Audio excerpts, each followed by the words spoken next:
दोस्तों, हमारी मानसिकता कुछ ऐसी है कि इस संसार में जितने भी लोग हैं उन्हें हम दो हिस्सों में बांटते हैं। पहला अच्छे लोग और दूसरा बुरे लोग। पर हम कभी भी ये प्रश्न अपने आप से नहीं पूछते कि कोई व्यक्ति अच्छा या बुरा क्यों बन जाता है, क्योंकि आवश्यक सवाल ये नहीं कि हम अच्छे कैसे बने, बल्कि आवश्यक सवाल ये है कि हम इतने बुरे क्यों बन गए और हम बुरे काम क्यों करते हैं। दोस्तों, अगर आप भी इन प्रश्नों के उत्तर आसान भाषा में जानना चाहते हैं तो आज की ये कहानी आपके लिए ही है। दोस्तों, इस वीडियो को अंत तक जरूर देखिए। तो चलिए शुरुआत करते हैं। एक नगर में एक बहुत बड़ा शातिर चोर रहा करता था और उस चोर के बारे में जानते तो सब थे, पर आज तक उसे कोई पकड़ नहीं पाया था। उस चोर ने अपना पूरा जीवन चोरी करने में लगा दिया था। उसके पूरे नगर में और उसके आसपास के इलाकों में भी उसकी बराबरी का कोई चोर नहीं था। दोस्तों, उस चोर का एक बेटा भी था जिसे वो अपनी तरह एक शातिर चोर बनाना चाहता था।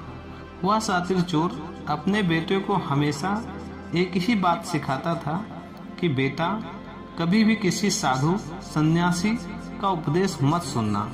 अगर कोई तुमसे कुछ कहने भी लगे तो अपने कान बंद कर लेना और वहां से भाग जाना। उस चोर का बेटा उसकी इस बात को बचपन से ही सुनता आ रहा था, जिसके कारण उसके मन में ये बात बैठ गई थी, क्योंकि उस लड़के का पूरा ध्यान चोरी करने में ही था। इसीलिए वो भी अपने पिता की ही तरह एक शातिर चोर बनना चाहता है। हमारा ध्यान जिस भी चीज पर ज्यादा होता है, हम उस चीज में माहिर हो जाते हैं। एक दिन वो चोर सोचता है कि छोटी मोटी चोरियां तो बहुत कर ली, क्यों ना आज राजा के महल में ही डाका डालूं। राजा के महल में चोरी करने के उद्देश्य से वो चोर महल की ओर चल पड़ा। मार्ग में उसे कुछ लोग की भीड़ नजर आती है। वो उस भीड़ को देखकर रुकता है और ये देखता है कि वो लोग क्या कर रहे हैं। जब वो चोर भीड़ के करीब जाता है तो वो देखता है कि सभी लोग एक एक करके एक सन्यासी के चरणों में गिरकर उसका आशीर्वाद ले रहे हैं। वो सन्यासी कोई और नहीं बल्कि गौतम बुद्ध थे। वो चोर बुद्ध को देखकर उनकी तरफ आकर्षित हो जाता है, क्योंकि उसने भी पहली बार में इतने तेजस्वी व्यक्ति को देखा हुआ था। अचानक उसे अपने पिता की बात याद आ जाती है कि सन्यासियों से दूर रहना चाहिए। एक बार तो वो सोचता है कि वो वहां चला जाए, लेकिन फिर उसके मन में एक प्रश्न उठता है कि उसके पिताजी ऐसा क्यों कहा करते थे। इस प्रश्न का उत्तर जानने के लिए वो चोर सभी लोगों के साथ बैठ जाता है और गौतम बुद्ध का उपदेश सुनने लग जाता है। बुद्ध उस उपदेश में झूठ बोलने की व्यर्था और विश्वासघात के बारे में बताते हैं। उपदेश समाप्त होने के बाद वहां बैठे सभी लोग अपने अपने घर चले जाते हैं और वो चोर भी चोरी करने के लिए महल की ओर चल पड़ता है। रास्ते में चलते हुए चोर अपने मन में सोचता है कि क्यों ना आज उपदेश में कही हुई बातों को मानकर ही देख लिया जाए। उसके बाद वो चोर महल की दीवार से कूद जाने की बजाय महल के द्वार से ही अंदर प्रवेश करने लग जाता है। ऐसा करते देख महल का द्वारपाल उसे रोकता है और पूछता है कि कौन हो भाई और कहाँ जा रहे हो। वो चोर द्वारपाल से कहता है, मैं एक चोर हूँ और अंदर चोरी करने के लिए जा रहा हूँ। उस चोर की बात सुनकर द्वारपाल सोचता है कि महल का कोई एक नौकर होगा और मुझसे मजाक कर रहा है। वैसे भी कोई चोर अपने आप को कभी भी चोर नहीं बताता है।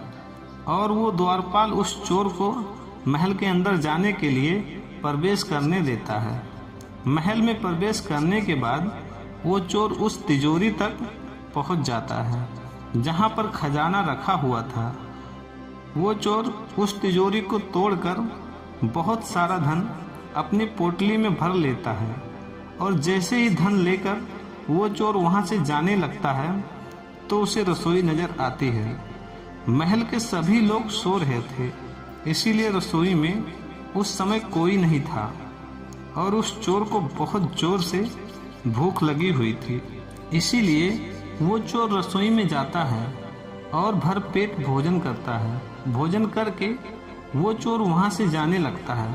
तभी अचानक उसे बुद्ध की दूसरी बात याद आ जाती है कि जिसका हमने नमक खाया, हमें कभी भी उसके साथ विश्वासघात नहीं करना चाहिए। वो चोर मन ही मन में सोचता है कि मैंने इन राजमहल वालों का नमक खाया है और अगर मैं इनके धन को चोरी करके ले जाऊंगा तो ये विश्वासघात होगा।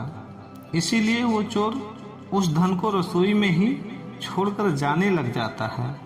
ऐसा करते हुए उसे महल का एक व्यक्ति देख लेता है और वो शोर मचा देता है कि महल में चोर घुस गया है।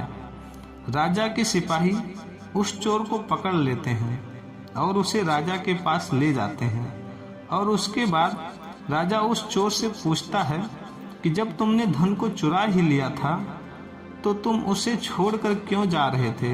वो चोर कहता है कि एक सन्यासी के उपदेश के कारण किसी के साथ विश्वासघात करना बुद्धिमत्ता नहीं बल्कि मूर्खता है। जिसके भोजन को खाकर हमें जीवन मिला है उसके साथ हमें कभी भी विश्वासघात नहीं करना चाहिए। उस व्यक्ति की बात सुन राजा प्रभावित हुआ और उस चोर से कहता है कि यदि तुम ऐसे उपदेश बचपन से सुनते आते तो तुम कभी भी चोर नहीं बनते। जाओ, मैं तुम्हें छोड़ता हूँ, लेकिन एक बात हमेशा याद रखना कि सही संगत और सही उपदेश ही व्यक्ति का जीवन बदल देती है। दोस्तों, इस कहानी का उद्देश्य आपको सिर्फ ये सिखाना नहीं कि आप किसी के साथ विश्वासघात न करें या झूठ ना बोलें, बल्कि ये कहानी आपको सिर्फ सिखाना चाहती है कि आप तब तक ही बुरे हैं जब तक आप सही उपदेश सुनना और सही संगत में रहना शुरू नहीं कर देते। जो कल आपने गलत संगत कर ली थी वही आज आपके दुखों का कारण है। दोस्तों, ये कहानी आपको कैसी लगी और आपको इस कहानी से क्या क्या सीखने को मिला, ये हमें ज़रूर नीचे कमेंट में बताएं। साथ ही अगर आपको ये कहानी पसंद आई हो तो अपने दोस्तों के साथ शेयर ज़रूर कीजिए।